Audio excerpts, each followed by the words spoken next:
ನಮ್ಮ ಪಾಪವನ್ನು ಪರಿಹಾರ ಮಾಡಲಿ. ವ್ಯಾಸರಾಜರ ಪಾದದ ಮೃತ್ತಿಕಾ ದರ್ಶನ ಮಾಡಿದರೆ ಸಾಕು, ಪಿಶಾಚಿಗಳೆಲ್ಲ ಓಡಿ ಹೋಗ್ತಾವಂತೆ. ಮೃತ್ತಿಕಾ ವೃಂದಾವನ ದರ್ಶನ ಮಾಡಿದರೆ ಪಿಶಾಚಿಗಳು ಓಡೋದೇನು ಹೇಳಬೇಕು? ವ್ಯಾಸರಾಜರ ಮೃತ್ತಿಕಾ ದರ್ಶನದಿಂದ ಪಿಶಾಚಿಗಳು ಓಡಿ ಹೋಗ್ತದೆ. ರಾಯರ ಚರಿತ್ರೆಯಲ್ಲೂ ಹಾಗೇ ಬರ್ತದೆ. ರಾಘವೇಂದ್ರ ಸ್ವಾಮಿಗಳ ಹತ್ತಿರ ವ್ಯಾಸರಾಜರೇ ರಾಯರಾದರು. ಮುಂದೆ ವ್ಯಾಸರಾಜರ ಪ್ರಭಾವ ಅಲ್ಲಿಯೂ ನೋಡ್ತೇವೆ. ರಾಯರ ಹತ್ತಿರ ಒಬ್ಬ ಸಣ್ಣ ವಯಸ್ಸಿನ ಶಿಷ್ಯ ಬಂದಂತೆ. ತಂದೆ ತಾಯಿಗಳು ಅವರು ಬಡವರು, ಸಣ್ಣ ಹುಡುಗ, ಅವನಿಗೆ ವಿದ್ಯೆ ಹತ್ತಲಿಲ್ಲ. ರಾಯರ ಸೇವೆನಾದರೂ ಮಾಡಿಕೊಂಡು ಉದ್ಧಾರ ಆಗಲಿ ಅಂತ ತಂದು ಬಿಟ್ಟರು. ಹಾಗೆ ಏನು ಕೊಡಬೇಕು? ಸಣ್ಣ ಹುಡುಗ, ಅವನಿಗೇನು ಸೇವೆ ಕೊಡಬೇಕು? ಸಣ್ಣ ಹುಡುಗ.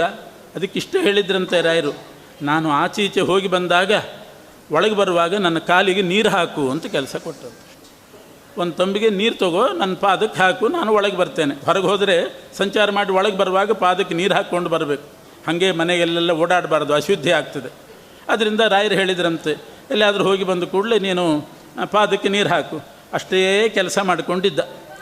ಅದೇ ಮಾಡಿ ಮಾಡಿ ಮಾಡಿ ಮಾಡಿ ತಾರುಣ್ಯಕ್ಕೆ ಬಂದ, ಯುವಕನಾದ. ಅವರ ಅಪ್ಪ ಅಮ್ಮ ಇವನಿಗೊಂದು ಕನ್ಯಾ ನೋಡಿದರು. ಮದುವೆ ಅಂತೂ ಮಾಡಬೇಕಲ್ಲ, ವಿದ್ಯೆ ಇಲ್ಲದಿದ್ರೇನು. ಮದುವೆ ಮಾಡೋಣ ಅಂತ ಒಂದು ಕನ್ಯಾ ನೋಡಿದರು. ಯಾರ ಹತ್ರ ಹೇಳಿ ಕಳಿಸಿದ್ರಂತೆ, ಒಂದು ಕನ್ಯಾ ನೋಡಿದ್ದೀವಿ, ಮದುವೆ ಮಾಡ್ತೀವಿ, ರಾಯರ ಹತ್ರ, ಗುರುಗಳ ಹತ್ರ 2 ದಿವಸ ರಜೆ ಕೇಳಿ ಬಾ ಅಂತ. ಅವ್ರು ಹೇಳಿದರು. ಹುಡುಗ ಹೋಗಿ ತರುಣ ಹೋಗಿ ಕೇಳಿದ್ನಂತೆ, ಅಪ್ಪ ಅಮ್ಮ ಮದುವೆ ಮಾಡ್ತಾರಂತೆ ಗುರುಗಳೇ, ಒಂದು 2 ದಿನ ರಜೆ ಬೇಕಾಗಿತ್ತು ಅಂದರು. ರಾಯರು ಹೇಳಿದ್ರಂತೆ, 2 ದಿನ ಅಲ್ಲ, 1 ವಾರ ರಜೆ ಕೊಡ್ತೀನಿ ಹೋಗು ಅಂದರು. ಅವರು ಮದುವೆ ಮಾಡ್ಕೊಳ್ಳಿಕ್ಕೆ ಹೋಗ್ತಿದ್ದೆ, 2 ದಿನ ಹೇಗೆ ಸಾಕಾಗ್ತದೆ, 1 ವಾರ ರಜೆ ಕೊಡ್ತೀನಿ ಹೋಗು. ಸಂತೋಷ ಆಯಿತು, ಹೊರಟ. 1-2 ಹೆಜ್ಜೆ ಬಂದು ಕೂಡಲೇ ರಾಯರು ಕರೆದ್ರಂತೆ, ಅಲ್ಲೋ ಮದುವೆಗೆ ಹೋಗ್ತಾ ಇದ್ದಿ, ಒಂದಿಷ್ಟು ಹಣ ಕಾಸು ಬೇಡವೆ, ದುಡ್ಡು ಕೊಡ್ತೀನಿ ತೊಗೊಂಡು ಹೋಗು ಅಂದರು. ಮದುವೆ ಅಂದಮೇಲೆ ಖರ್ಚಿದ್ದೇ ಇರ್ತದೆ, ಬಂಧು ಬಳಗ ಬರ್ತಾರೆ, ಖರ್ಚಿರ್ತದೆ. ಇಲ್ಲ, ನಮ್ಮ ಅಪ್ಪ ಅಮ್ಮ ಎಲ್ಲ ವ್ಯವಸ್ಥೆ ಮಾಡಿರ್ತಾರೆ ಅಂತ ಇವನು. ಇರಲಿ, ನಿಂದೊಂದಿಷ್ಟು ಕೊಡಬೇಕಲ್ಲ, ನಾನು ಕೊಡ್ತೇನೆ, ತೊಗೊಂಡು ಹೋಗು. ಸಣ್ಣ ವಯಸ್ಸಿನಲ್ಲಿ ಬಂದು ಸೇರಿಕೊಂಡಿದ್ದಿ, ನಿನಗೇನು ಸಂಬಳ ಕೊಟ್ಟಿಲ್ಲ, ನಾನು ತಿಂಗಳ ಏನೂ ಕೊಟ್ಟಿದ್ದಿಲ್ಲಂತೆ ರಾಯರು. ಏನೇನೋ ಖರ್ಚು ಮಾಡ್ಕೋತಾನೆ ಅಂತ ಹಾಗೇ ಇಟ್ಕೊಂಡಿದ್ರು. ಅವನು ಮದುವೆಗೆ ಹೋಗುವಾಗ ಅಷ್ಟೂ ದಿವಸದ್ದು ಸೇರಿಸಿ ಅವನಿಗೊಂದು ಮೊತ್ತ ಕೊಡೋಣ ಅಂತ ಯೋಚನೆ ಮಾಡಿದರು. ಹೇಳಿದರು, ಇವನು ಬೇಡ ಅಂದರೆ ಬೇಡ ಅಂತಾನೆ. ಗುರುಗಳೇ, ನಾನೇನು ಮಾಡಿ, ನಿಮ್ಮ ಪಾದಕ್ಕೆ ನೀರು ಹಾಕಿದ್ದೀನಿ. ಪಾದಕ್ಕೆ ನೀರು ಹಾಕೋರು ತಾವೇ ಕಾಣಿಕೆ ಕೊಡ್ತಾರೆ, ಪಾದ ಪೂಜೆ ಮಾಡಿದವರು. ನಿಮ್ಮ ಪಾದಕ್ಕೆ ನೀರು ಹಾಕಿ ನಾನು ಇಸ್ಕೊಂಡು ಹೋದರೆ ಇದೇನು ನ್ಯಾಯ?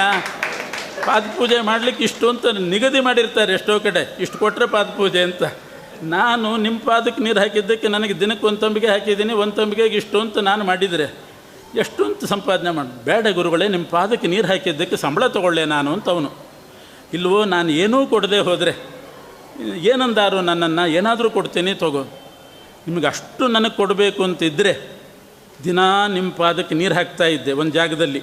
ಆ ನೀರು ಹರಿದು ಹೋಗಿ ಒಂದು ಕಡೆ ಕೆಸರಾಗಿತ್ತು.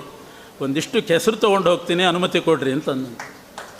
ರಾಯರಂದರು, ಅಲ್ಲೋ ಇಷ್ಟು ವರ್ಷ ನನ್ನ ಸೇವೆ ಮಾಡಿದ್ದಕ್ಕೆ ನಿನಗೆ ಕೆಸರು ಕೊಟ್ಟು ಕಳಿಸಿದ್ರು ಏನಂದಾರು? ರಾಯರು ಒಂದಿಷ್ಟು ಮಣ್ಣು ಹಾಕಿ ಕಳಿಸಿದ್ರು ಅಂತಾರೆ ಅಷ್ಟೇ. ಕೊನೆ ಮಣ್ಣು ಕೊಟ್ಟು ಕಳಿಸಿದ್ರು, ಮಣ್ಣು ಹಾಕಿದ್ರು ಬಾಯಿಗೆ ಅನ್ನೋ ಹಾಗೆ ಆ ಅಪವಾದ ಬರ್ತದೋ. ಕೆಸರು ತೊಗೊಂಡು ಹೋಗಿ ಏನು ಮಾಡ್ತಿ? ಇಲ್ಲ ಗುರುಗಳೇ, ದಿನ ನೀರು ಹಾಕುವಾಗ ನೋಡ್ತಾ ಇದ್ದೆ, ಆ ಭೂಮಿ ಏನು ಪುಣ್ಯ ಮಾಡಿದೆಯೋ ಏನೋ, ನಿಮ್ಮ ಪಾದೋದಕ ಹೊತ್ತಿದೆಯಲ್ಲ ಅಂತ, ಅದರ ಪುಣ್ಯ ಎಷ್ಟು ಅಂತ ಅಂದ್ಕೋತಾ ಇದ್ದೆ. ಆ ಪುಣ್ಯ ಮಾಡಿದ ಆ ಭೂಮಿಯನ್ನೇ ಒಂದು ಕೆಸರು ತೊಗೊಂಡು ಹೋಗ್ತೇನೆ. ಬಹಳ ಕೇಳಿದ್ದಕ್ಕೆ ಅದಕ್ಕೇನು ಧಾರಾಳ ತೊಗೊಂಡು ಹೋಗು ಅಂದರು. ಒಂದಿಷ್ಟು ಕೆಸರು ತೊಗೊಂಡು ಉಂಡೆ ಮಾಡಿ ಒಂದು ಹಿತ್ತಾಳೆ ಡಬ್ಬಿಯಲ್ಲಿ ಇಟ್ಕೊಂಡು ಬಂದಂತೆ. ಹೊರಟ. ರಾತ್ರಿ ಆಯಿತು. ರಾತ್ರಿ ಆದಾಗ ಅವನ ಊರಿನ್ನು ಮುಂದಿನೂರು, ಹಿಂದಿನೂರಿಗೆ ರಾತ್ರಿ ಆಯಿತು. ಒಂದು ಕಡೆ ಒಬ್ಬರು ದೇಸಾಯರ ಮನೆ, ಹೊರಗಡೆ 2 ಕಟ್ಟೆ ಕಟ್ಟಿರ್ತಾರೆ. ಯಾರಾದರೂ ಬಂದರೆ ಕೂಡಲಿಕ್ಕೆ ಮಾಡಲಿಕ್ಕೆ ಹರಟೆಗೆ ಅಂತ ಕಟ್ಟಿರ್ತಾರೆ. ರಾತ್ರಿ ಆಗಿತ್ತು, ಬಾಗಿಲು ಹಾಕಿತ್ತು. ಇವನು ಯಾರನ್ನೂ ಎಬ್ಬಿಸಲಿಲ್ಲ. ಹೊರಗಡೆ ಕಟ್ಟೆಯಲ್ಲಿ ಮಲ್ಕೊಂಡ್ಬಿಟ್ಟ. ಆಯಾಸ ಆಗಿತ್ತು, ಮಲ್ಕೊಂಡ. ನಿದ್ದೆ ಹತ್ತಿತು. ಮಧ್ಯರಾತ್ರಿಗೆ ಯಾರೋ ಬಂದು ಎಬ್ಬಿಸ್ತಿದ್ದಾರಂತೆ. ಎದ್ದೇಳು, ಯಾಕೆ ಇಲ್ಲಿ ಮಲ್ಕೊಂಡಿದ್ದೆ, ನಂಗೆ ತೊಂದರೆ ಆಗ್ತದೆ, ಏಳು ಅಂತ. ಎದ್ದು ನೋಡ್ತಾನೆ, ಬಾಗಿಲು ಹಾಕಿದೆ. ಒಳಗಡೆ ದೇಸಾಯಿ ಬಂದಿಲ್ಲ. ಈ ಕಡೆ ಯಾರೋ ಒಬ್ಬ ನಿಂತು ಏಳು ಅಂತಿದ್ದಾನೆ. ನೀ ಯಾರು ಅಂತ ಕೇಳಿದ್ನಂತೆ. ಹುಡುಗ ಕೇಳಿದೆ ಸಹಜವಾಗಿ, ನೀ ಯಾರು? ಆಗ ಹೇಳಿತು ಆ ಜೀವ, ನಾನು ಪಿಶಾಚಿ ಅಂತ. ನಾನು ಪಿಶಾಚಿ, ಈ ಮನೆ ಯಜಮಾನ ನನಗೇನೋ ದ್ರೋಹ ಮಾಡಿದ್ದ, ಅದಕ್ಕೆ ನಾನು ಸತ್ತು ಪಿಶಾಚಿಯಾಗಿದ್ದೀನಿ. ಆ ಯಜಮಾನನ ಮಗನ ಬಲಿ ತೊಗೊಳ್ಳಿಕ್ಕೆ ಬಂದಿದ್ದೀನಿ. ನೀನು ಕಟ್ಟೆಯಲ್ಲಿ ಮಲಗಿದ್ದು ನನಗೆ ಒಳಗೆ ಹೋಗ್ಲಿಕ್ಕೆ ಅಡ್ಡಿ ಆಗ್ತಾ ಇದೆ. ನೀ ಎದ್ದು ಹೋಗು, ನಾ ಒಳಗೆ ಹೋಗಿ ಬಲಿ ತೊಗೋತೇನೆ ಅಂತ.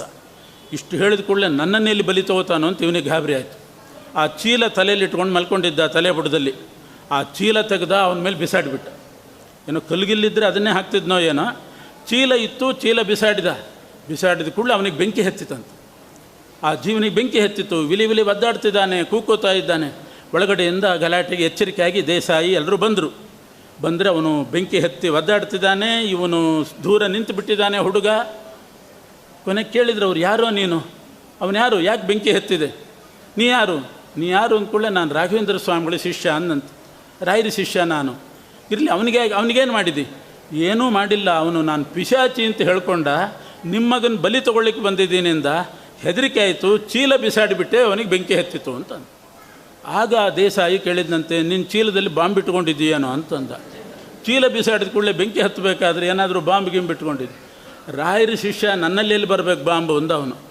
ರಾಘವೇಂದ್ರ ಸ್ವಾಮಿಗಳ ಶಿಷ್ಯ, ಬಾಂಬ್ ಗಿಂಬ ಆ ವ್ಯವಹಾರವೇ ಇಲ್ಲ, ಮತ್ತು ಯಾಕೆ ಬೆಂಕಿ ಹತ್ತಿತ್ತು? ಜಪ್ತಿ ಮಾಡ್ರು ಅಂತಂದ ತನ್ನ ಶಿಷ್ಯರಿಗೆ. ಅವರೆಲ್ಲ ದೇಸಾಯಿ ಕಡೆಯವರು ಬಂದು ಚೀಲ ಜಪ್ತಿ ಮಾಡಿ, ಏನಿರ್ತದೆ ಆ ಚೀಲದಲ್ಲಿ? 2 ಮಡಿ ಪಂಚೆ, ಊಟಕ್ಕೊಂದು ಮಡಿ ಅಷ್ಟೇ, ಇನ್ನೇನಿರ್ತದೆ? ರಾಯರ ಶಿಷ್ಯರು 2 ಮಡಿ ಪಂಚೆ, ಒಂದು ಮಡಿ ಸಿಕ್ತು. ಕೊನೆಗೆ ನೋಡಿದ್ರು ಒಂದು ಸಣ್ಣ ಹಿತ್ತಾಳಿ ಡಬ್ಬಿ. ಹೇಳಿದರು, ದೇಸಾಯರೇ ಏನೋ ಡಬ್ಬಿ ಇದೆ ಇದರಲ್ಲಿ, ಏನಿದೆ ತೆಗೆದು ನೋಡಿ. ಏನೋ ಮಣ್ಣಿದೆ. ಕೇಳಿದೆ, ಏನೋ ಇದು ಡಬ್ಬಿ? ನಮ್ಮ ಗುರುಗಳದ್ದು ಪಾದದ ಮೃತ್ತಿಕೆ ಅಂತಂದ. ನಮ್ಮ ಗುರುಗಳು ಪಾದ ಮೃತ್ತಿಕೆ. ಅದು ನಾನು ಮದುವೆಗೆ ಹೊರಟಿದ್ದೆ, ಏನಾದರೂ ಕೊಡ್ತೀನಿ ಅಂತ ಬಲವಂತ ಮಾಡಿದರು. ಏನೂ ಬೇಡ, ನಿಮ್ಮ ಪಾದದ ಮೃತ್ತಿಕೆ ಕೊಡಿ ಎಂದೆ. ಆ ಮೃತ್ತಿಕೆ ತೊಗೊಂಡು ಬಂದಿದ್ದೀನಿ. ಆಗ ಅರ್ಥ ಆಯಿತು, ರಾಘವೇಂದ್ರ ಸ್ವಾಮಿಗಳ ಪಾದದ ಮೃತ್ತಿಕೆಗೆ ಇಷ್ಟು ಮಹಿಮೆ ಇದೆ. ಆ ಮೃತ್ತಿಕೆ ಇರೋದು ಡಬ್ಬಿಯಲ್ಲಿ, ಆ ಡಬ್ಬಿ ಚೀಲದಲ್ಲಿ. ಅವನಿಗೆ ಆ ಚೀಲ ತಾಗಿದ್ದಷ್ಟೇ, ಅಷ್ಟಕ್ಕೆ ಬೆಂಕಿ ಹತ್ತಿದೆ. ಇನ್ನು ಡಬ್ಬಿ ಗಿಬ್ಬಿ ತಾಗಿದ್ರೆ ಏನಾಗ್ತಿತ್ತು?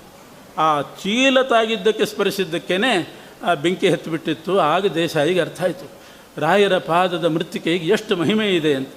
ಅವರ ಹಿಂದಿನವರು ವ್ಯಾಸರಾಜರು, ಅವರ ಮೃತ್ತಿಕೆಗೂ ಕೂಡ ಅದೇ ಮಹಿಮೆ. ಎನ್ಮೃತ್ತಿಕಾ ದರ್ಶನ ಮಾತ್ರ ಭೀತಃ. ಆ ಮೃತ್ತಿಕಾ ದರ್ಶನ ಮಾಡಿದರೆ ಸಾಕಂತೆ, ಸ್ಪರ್ಶ ಬೇಡ, ದರ್ಶನ ಮಾಡಿದರೆ ಸಾಕು. ಭೀತಃ ಕ್ವಚಿತ್ ಪಿಶಾಚಸ್ತದನುವ್ರತೇಭ್ಯ. ಪಿಶಾಚಿ ಓಡಿ ಹೋಯ್ತಂತೆ ಅಂತ. ಆಮೇಲೆ ಆ ಪಿಶಾಚಿ ಸತ್ತೋಯ್ತು, ಮೃತ್ತಿಕಾ ಸ್ಪರ್ಶದಿಂದ ಸತ್ತೋಯ್ತು. ಆಮೇಲೆ ಆ ದೇಸಾಯಿ ರಾಯರ ಶಿಷ್ಯನ ಒಳಗೆ ಕರೆದಂತೆ. ಹೊರಗ್ಯಾಕೆ ಮಲ್ಕೊಂಡಿದ್ಯೋ, ಇವತ್ತು ನನ್ನ ಮಗ ಉಳ್ದ, ಬಾ ಒಳಗೆ ಬಾ ಅಂತ ಒಳಗಡೆ ಕರೆಸಿ ಒಳಗಡೆ ಮಲಗಿಸ್ಕೊಂಡ. ಮರುದಿವಸ ಅವನು ಹೋಗುವಾಗ 10,000 ರೂಪಾಯಿ ಕೊಟ್ಟು ಕಳಿಸಿದ್ನಂತೆ. ಇವನು ಅಂದ್ಕೊಂಡ, ನಾನು ಗುರುಗಳು ಕೊಡ್ತೀನಿ ಅಂದಾಗ ಹಣ ಕೊಡ್ರಿ ಅಂದರೆ ಒಂದು 500 ರೂಪಾಯಿ ಕೊಡ್ತಿದ್ರೋ ಏನೋ. ಈ ಮೃತ್ತಿಕೆ ಕೇಳಿದ್ದಕ್ಕೆ 10,000 ರೂಪಾಯಿ ಸಿಕ್ತು ಅಂತ ಅವನು ಅಂದ್ಕೊಂಡ.